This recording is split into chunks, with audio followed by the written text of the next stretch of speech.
Hello students, इस video में हम लोग देखेंगे what is object oriented programming language, how object oriented programming language has come, उसका हायरार्की देखेंगे। तो जो प्रोग्रामिंग लैंग्वेज है, पहले हमारा जो डेवलप हुआ या फिर साइंटिस्ट लोगों ने जो पहला टाइप का प्रोग्रामिंग लैंग्वेज निकाला वो है मोनोलिथिक प्रोग्रामिंग लैंग्वेज। उसके बाद है प्रोसीड्यूरल, उसके बाद है स्ट्रक्चर ओरिएंटेड, फिर लास्ट में आया ऑब्जेक्ट ओरिएंटेड। ठीक है, तो मोनोलिथिक प्रोग्रामिंग लैंग्वेज क्या है? मोनोलिथिक प्रोग्रामिंग लैंग्वेज में क्या होता है, खाली ग्लोबल डाटा प्रेजेंट होते हैं और इसमें सीक्वेंशियल कोड रहते हैं जिसमें कि डुप्लीकेशन ऑफ कोड का चांसेस रहता है।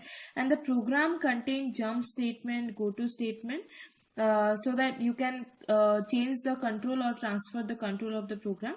And the global data can be accessed from any portion of the program.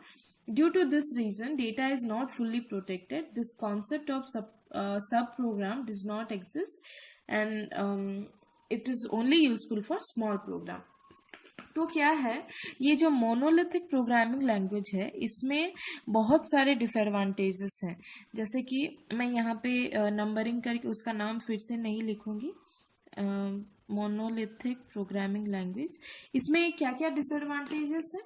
पहले तो ये है कि डेटा ग्लोबली प्रेजेंट है, ग्लोबल डेटा है, इसीलिए नो सिक्योरिटी, डेटा का सिक्योरिटी नहीं है। अगर डेटा ग्लोबल है तो आप कहीं से भी यूज कर सकते हैं, इसीलिए आपका डेटा का सिक्योरिटी नहीं है। फिर डुप्लीकेशन ऑफ कोड है, क्योंकि सीक्वेंशियल एग्जीक्यूशन होता है, डुप्लीकेशन ऑफ कोड्स प्रेजेंट है। दो डिसएडवांटेजेस हुए। और this can be useful for small programmes.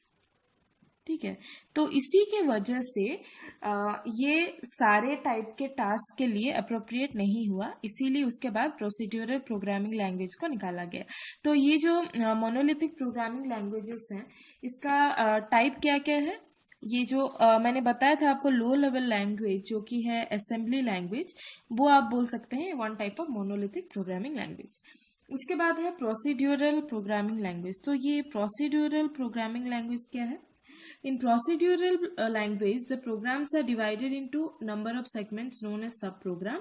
तो यहाँ पे क्या होता है कि सब प्रोग्राम होता है, एक big program is divided into number of sub program. Okay, उसके बाद क्या होता है कि it is a modular programming language, it focus on functions rather than data. यहाँ पे फंक्शन में फोकस किया जाता है than data, function is focused not data. फिर it follows top down design approach. Top down मतलब ऊपर से नीचे एग्जीक्यूशन होता है।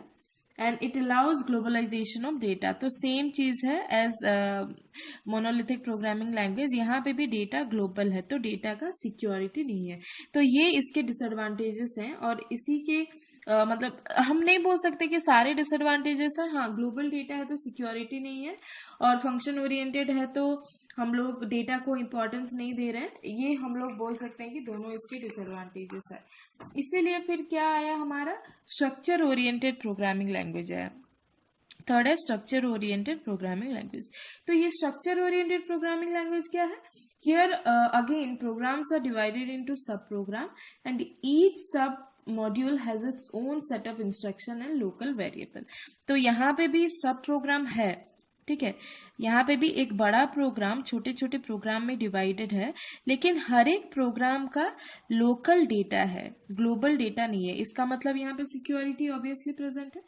And it emphasise on algorithm rather than data. लेकिन यहाँ पे एल्गोरिदम के ऊपर ज्यादा इंपॉर्टेंस दिया जाता है rather than data. And data is divided into function. Data is divided into functions. Data divide होता है functions में because of the sub programs. And data defined as global is accessible to all function of the program without restriction. अगर एक data, यहाँ पे तो बोला गया कि सबका लोकल डेटा है, लेकिन मान लीजिए ग्लोबल डेटा भी है, तो ग्लोबल डेटा को, ये जो डेटा फंक्शन में डिवाइडेड है, सारे फंक्शन उस ग्लोबल डेटा को यूज कर सकते हैं। ठीक है, तो ये तो हो गया हमारे स्ट्रक्चरल ओरिएंटेड प्रोग्रामिंग लैंग्वेज। इसके मतलब डिसएडवांटेजेस क्या है? यहाँ पे सिक्योरिटी बहुत कम है, क्योंकि आपका मतलब सारे फंक्शंस ग्लोबल डेटा को यूज कर सकते हैं और ये टॉप डाउन अप्रोच है और ये मतलब it allows the concept of user defined data type, ठीक है। लेकिन इसका टाइप्स क्या है, मतलब ये जो मैंने बताया था आपको, Pascal and C, this both are structure oriented programming language, और स्ट्रक्चरल भी बोल सकते हैं, पास्कल एंड सी, ठीक है। उसके बाद हम लोग देखेंगे ऑब्जेक्ट ओरिएंटेड प्रोग्रामिंग लैंग्वेज, जो कि हमारा इंपॉर्टेंट चीज है। तो नेक्स्ट है ऑब्जेक्ट ओरिएंटेड प्रोग्रामिंग लैंग्वेज।